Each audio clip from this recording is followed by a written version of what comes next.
Muchas gracias, doctor Julio Velarde, presidente del Banco Central de Reserva del Perú. Es un placer tenerle con nosotros participando en este evento del Investors Day de XTB. No, el placer es mío, un placer estar con ustedes. Bueno, estamos en un momento que probablemente, si bien siempre los bancos centrales han tenido un papel muy interesante en los mercados financieros, pues probablemente ahora atravesamos una época donde ese papel es más fundamental que nunca.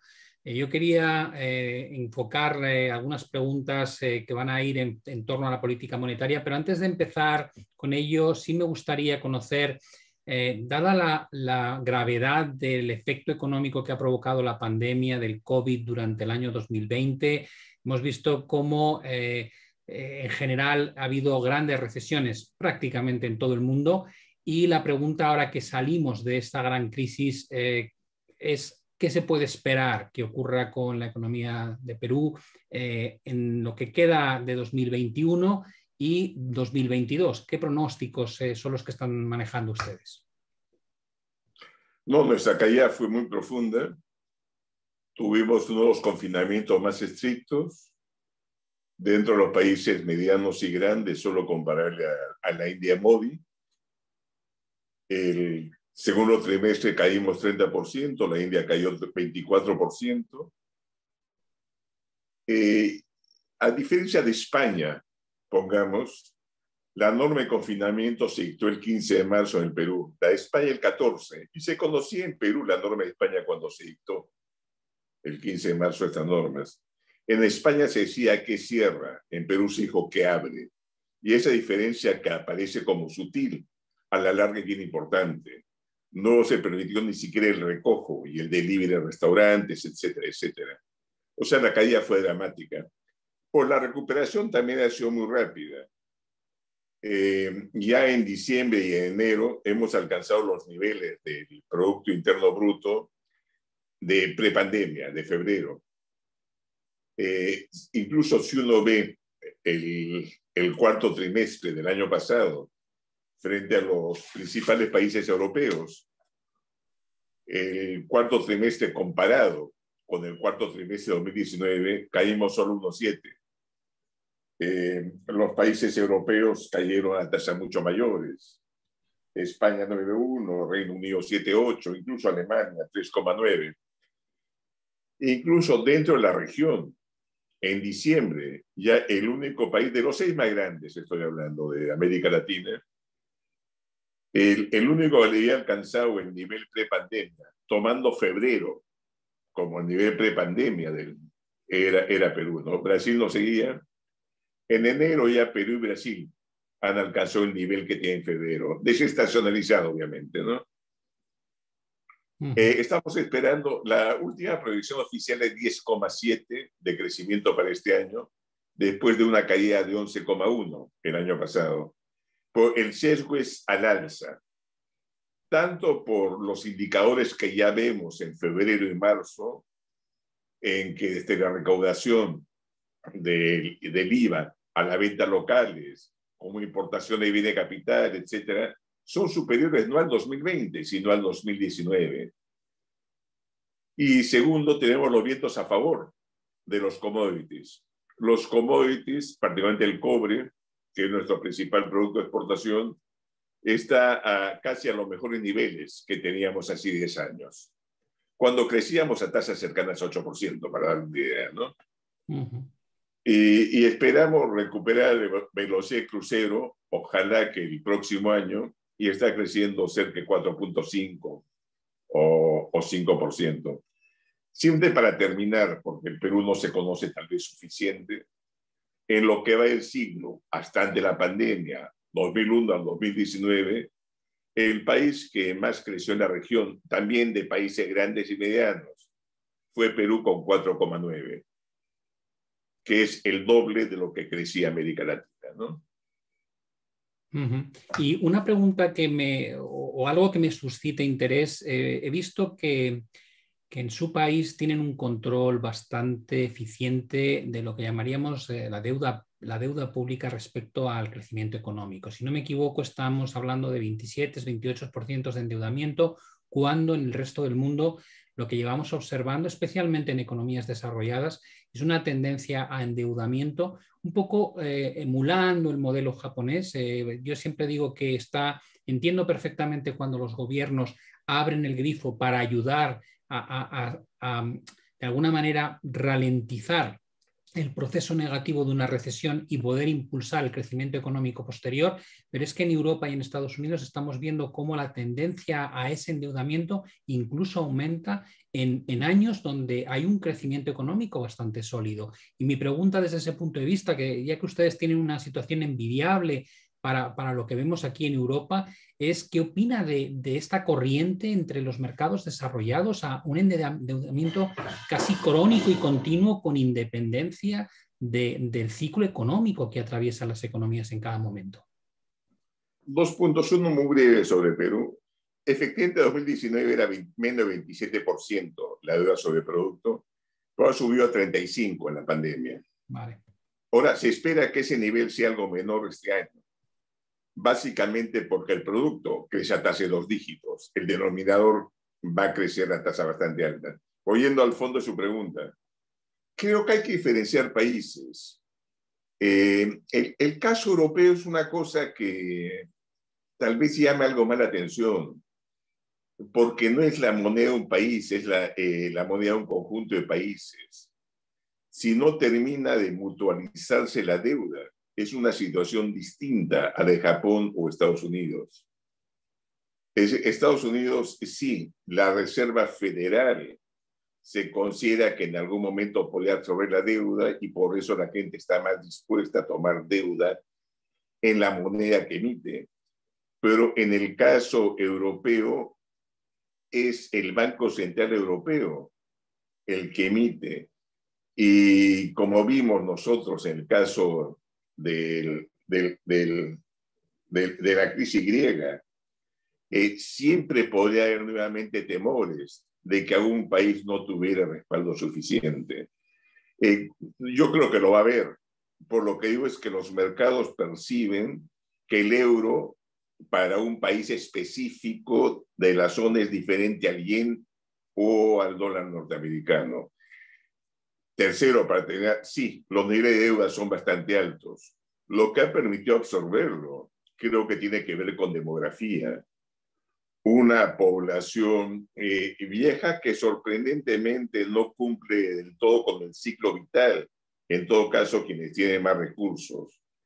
No he visto las cifras para Europa, pero en el caso norteamericano, la gente que tiene el cuartil más rico,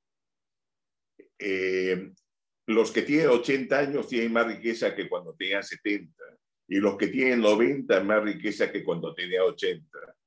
Una población que envejece y cuya herencia va a ir a gente vieja.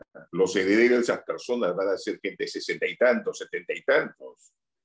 Hace realmente que probablemente se pueda absorber por un tiempo largo una cantidad de estos bonos importantes. Hay que recordar que la riqueza financiera respecto al Producto Interno Bruto es varias veces este. Entonces, como hemos visto en Japón, hay capacidad de absorberlo, pero tiene un límite. ¿Cuál es ese límite? Es una pregunta que creo que está abierta todavía, ¿no? Sí, parte de lo que yo veo de debate entre los economistas, si bien es cierto que la mayoría están de acuerdo en que efectivamente esto es un problema de medio o largo plazo, no un problema de corto plazo, pero también lo que parece que concluyen es que determinado nivel de endeudamiento excesivamente alto al final tiene un efecto negativo en potencial crecimiento futuro de la economía, ¿no? De hecho, Japón, siendo la economía cuya deuda sobre el valor de la economía es mayor, lo cierto es que no ha vuelto a tener tasas de crecimiento como las que experimentaba en el siglo anterior, sino que siempre está un poco luchando con esa guerra por evitar procesos deflacionistas y no entradas en recesión, ¿no? Correcto. Si bien hay que reconocer que en términos per cápita, Japón ha crecido tanto como Europa. Lo que pasa es que su población está declinando. Proceso que vamos a ver en Europa dentro de poco, ¿no? Incluso países como España e Italia, bastante marcados en lo que queda del siglo, ¿no? La siguiente pregunta evidentemente tiene que ver con política monetaria pura y dura. Perú ha podido llevar a cabo una bajada de tasas de interés hasta el 0,25%, si no me equivoco, el nivel más bajo de la historia, con unas presiones inflacionistas también muy bajas del entorno del 2%, lo cual ha permitido mantener una tasa de interés real de menos 1,75, que es un catalizador muy bueno para generar nuevas presiones de inversión, de consumo, de revitalizar la economía. La pregunta que nos hacemos muchos de los economistas a día de hoy es, dada esa subida fuerte del precio de las materias primas, estos datos que estamos viendo últimamente en PPIs o costes de producción, ¿se puede llegar a pensar que se va a trasladar finalmente la inflación? Y si lo hace, ¿en qué medida puede ser algo controlado o, por el contrario, que obliga a los bancos centrales a tener que retirar el estímulo antes de lo que les gustaría? Bueno, la recuperación más fuerte se está dando en Estados Unidos, que incluso este año va a recuperar con creces el nivel prepandemia. Si ve la última proyección de los miembros del FED, del Comité de Operación de Mercado Abierto, y está bastante CIME 6, y a pesar que las proyecciones todavía están debajo del 7%, y hay algunos bancos de inversión analistas que están diciendo que el crecimiento norteamericano este año podría ser de 7%, lo que es bastante alto. Creo que las presiones inflacionarias van a notarse algo en Estados Unidos. Creo que van a ser tan altas. Estaba viendo la proyección del Fondo Monetario.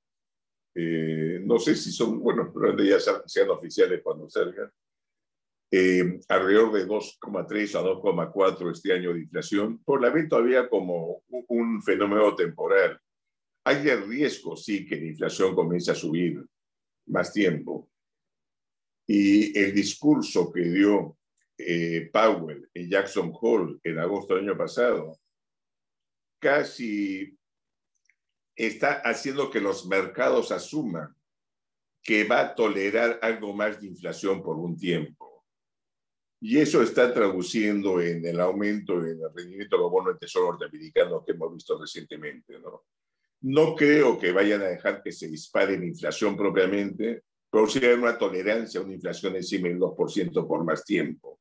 Solo para terminar y redondear esta parte, hay que recordar que tanto Yellen, secretaria del Tesoro actual, cuando estuvo en el FED, como Powell ahora, estuvieron enfatizando ideas que parecían casi hace 50 años, que la tasa de desempleo ha terminado siendo bastante más baja que cualquier estimado que tenían los estimados del FED ante la pandemia. Y esto permitió que gente que se considera no empleable, minorías, etcétera, pudiera emplearse. Esa es casi la idea de Tobin, de la curva de Phillips de largo plazo que tiene una pendiente de hace 50 años.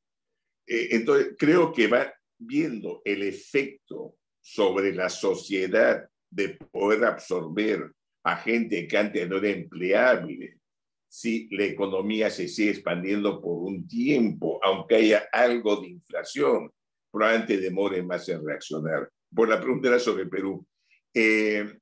Lo que estamos viendo es que el crecimiento es desigual. Todavía los sectores intensivos en contacto humano, que además son intensivos en empleo, están bastante resentidos, como en España, como en todas partes. Estos sectores todavía, el que estén con producciones de 25 o 30% debajo de prepandemia, está haciendo también que el empleo tarde más en recuperarse. Tal vez recuperemos el Producto Interno Bruto a fin de este año, o en todo caso a comienzo del próximo, pero el empleo probablemente no se recupere plenamente, sino hasta fines del próximo. Y eso nos limita en cuanto a crecimiento, ¿no? El mercado espera que mantengamos esta tasa por lo menos 12 meses, para contestarle.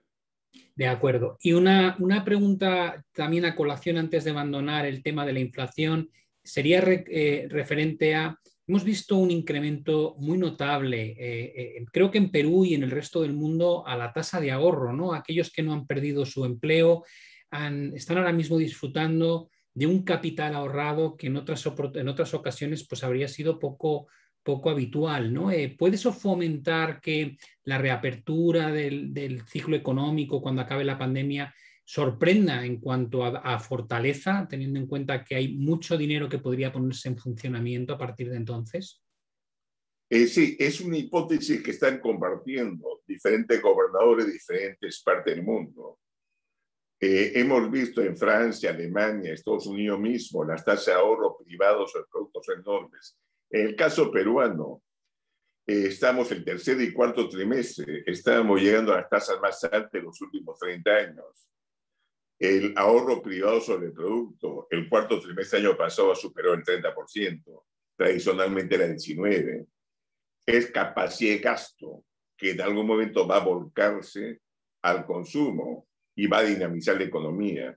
Es decir, tan pronto los temores que la gente tiene de salir a la calle, del contacto humano, de prestar actividades que están implicando un mayor riesgo de contagio ahora, estoy seguro que el consumo va a dispararse.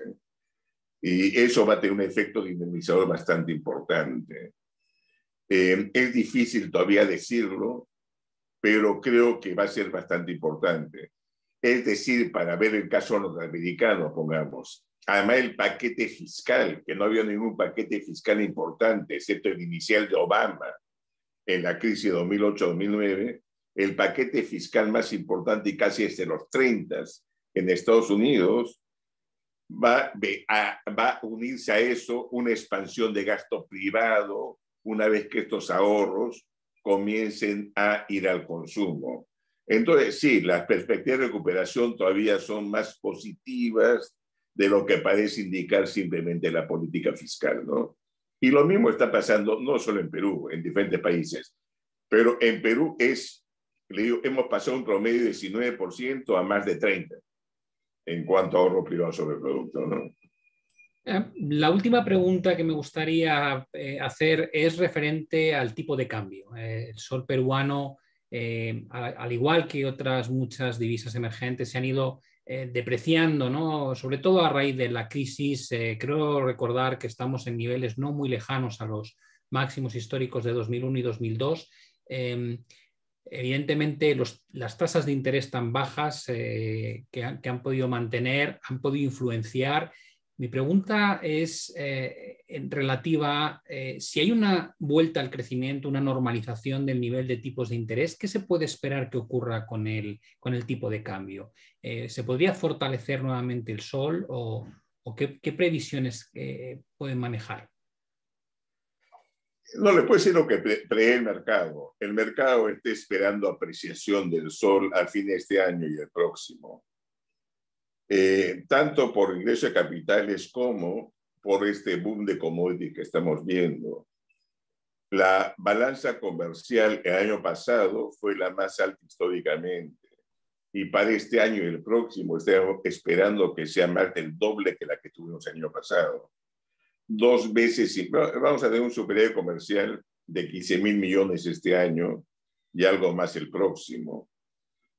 Entonces realmente se espera apreciación, pero para redondear su punto, el tipo de cambio peruano ha sido bastante estable en el tiempo.